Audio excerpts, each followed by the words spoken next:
Chapter 3, First Blood. The emperor came up with Prince Eichmuel's headquarters at a spot 2.5 miles from the Niemen and the Kovno. Day was breaking, June 23rd, 1812. He immediately made a reconnaissance of the riverbanks and the whole terrain. He did not return till evening, when he spent 2 hours dictating orders. He then took horse again and made a reconnaissance by moonlight, nearer to the bank to decide on a place for the crossing.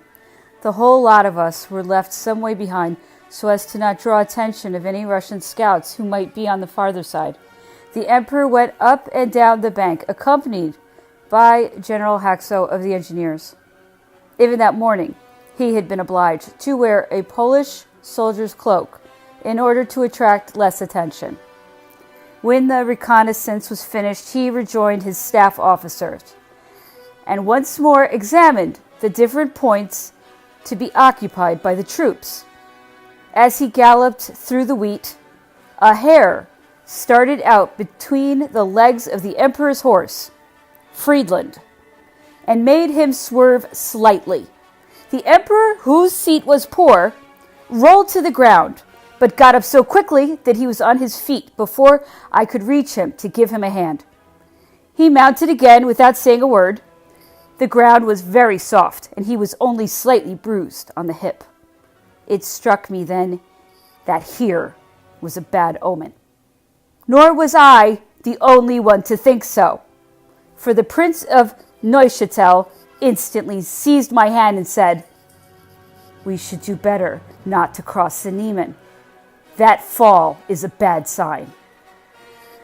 The emperor, who at first had kept a complete silence, though his private thoughts were doubtless no more cheerful than our own, presently began to joke with the Prince of Neuchâtel and myself about his fall. But his bad temper and forebodings were obvious, despite his efforts at concealment. In other circumstances, he would have complained about the charger which had caused this foolish accident, and would not have spared the master of horse, which is Caulaincourt. Now, however, he affected the utmost serenity and did all he could to dispel the misgivings which he says that everyone must have felt, for men are superstitious to spite themselves in such serious moments and on the eve of such great events. Talk about his fall was general. Some of the headquarters staff observed that the Romans, who believed in portents, would not have undertaken the crossing of the Niemen. During the whole of that day, the emperor, usually so cheerful and active when his troops were carrying out extensive operations, was very serious and preoccupied. There was no news from the other side of the river. Communication had been interrupted for some days. The only sign of life on the opposite bank was an occasional Cossack patrol. During the day, the emperor inspected his troops and continued to reconnoitre the neighborhood. D Corps on our right knew no more than we did of the enemy's movements. They had no news whatever of the Russians. Everyone was complaining that no spies came back, a fact which the emperor was in bad humor about. We only heard from Mariupol that a Jew coming from the interior reported that the Russian army was in retreat and that we were faced only by Cossacks. The emperor believed that the Russians were massing about Troki for the defense of Vilna. The emperor sent for me after dinner and asked what caused him to be thrown. He said he was scarcely hurt, but had got up so quickly that probably in the darkness no one would have noticed the accident. He asked if it was being talked about at headquarters. He then renewed several inquiries about Russia, the mode of life of the inhabitants, the resources offered by the towns and villages, the state of the roads. He asked if the peasants had any energy, if they were the sort of people to arm themselves and form bands like the Spaniards. And finally, if I thought that the army had retreated and thus delivered Vilna to him without giving battle. He seemed to be very anxious that this should be so, but he argued to convince me that the Russian army could not have retreated from Mariupol, as had been reported, and thus given up the capital of Lithuania, Vilna. And in consequence, the whole of Russian Poland, without fighting, if only not to dishonor itself in the eyes of the Poles. He urged me to give him my opinion of this retreat. I answered that I did not anticipate any pitched battles, that I thought, as I had always told him, that the terrain was so ample that they might yield a great deal, if only to lead him a long distance from his base and oblige him to divide his forces. Then I have got Poland, answered the emperor briskly, and in the eyes of the Poles, Alexander has the undying shame of having lost it without fighting. To give me Vilna is to lose Poland. He dwelt at some length on this point, on the deployment of his forces and their rapid movement, and he drew the conclusion that it was impossible for the Russians to save their stores and artillery.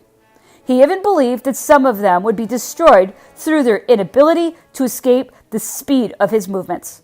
He counted and reckoned up the hours it would take to reach Vilna, and plied me with questions as if I had done the journey, as if it were only a question of traveling there in a post-chaise.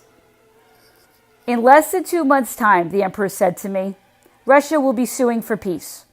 The great landowners will be terrified, some of them ruined. The Tsar Alexander will be in a very awkward position, for at heart the Russians care nothing for the Poles, certainly not enough to face ruin for their sakes. To avoid being contradicted, the emperor delivered a rapid fire of questions and of the answers he wished to hear, preserving meanwhile the appearance of urging me to reply and continually asking me, without giving me the chance to get in a word, whether I did not think as he did. When he had done speaking, my silence angered him. He wanted a response that would strengthen his preconceptions.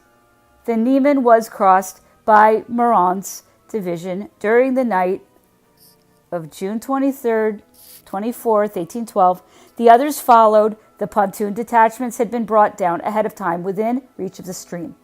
This operation was carried out in a few hours without the slightest difficulty and without any opposition, even from the Cossacks, small numbers of whom were on the farther bank, and who only replied to our shots when our troops entered the first village on the other side, some distance from the river. The emperor crossed during the morning, as soon as the first division was established, and he seemed greatly astonished to learn that the Russian army, which had been at Vilna, had retreated 3 days previously. Several reports had to be made, and various people who had come from there had to be brought to him before he would believe the news. He followed the movements of the advance guard for more than 2 leagues, hurried the whole army forward, and questioned all the country folk whom he could find, but obtained no positive news. Poles were sent out in all directions to gather information. The emperor returned to Kovno, visited the town and its environs, and was occupied until nightfall in hastening the crossing of the Vilna, which was undertaken by some swimmers, and by erecting a bridge for the passage of an army corps, which was to operate on the other side of that river. It was Monsieur Guheneuc who led a couple of hundred determined swimmers across the river. He turned back from his regiment of light infantry and leaped fully clothed into the stream to save a lancer who was being carried away by this current. The emperor considered that this deed, praiseworthy enough in a civilian, was not appropriate to a colonel at the head of his regiment in the face of the enemy. He told him so. The emperor spent the night at a Russian convent a quarter of a league from Kovno. There he stayed until the 26th to work out his plans, speed up the passage of the Niemen, and accelerate the movement of the troops in every direction. He learned that the Russian army was in full retreat, but that it covered 2 extended a front, the left under Bagration, was so far away that it would have difficulty in keeping communication with the center. I will take a hand in it, said the emperor, if the Russians will not fight before Vilna. The emperor would gladly have given wings to the entire army. On the 27th,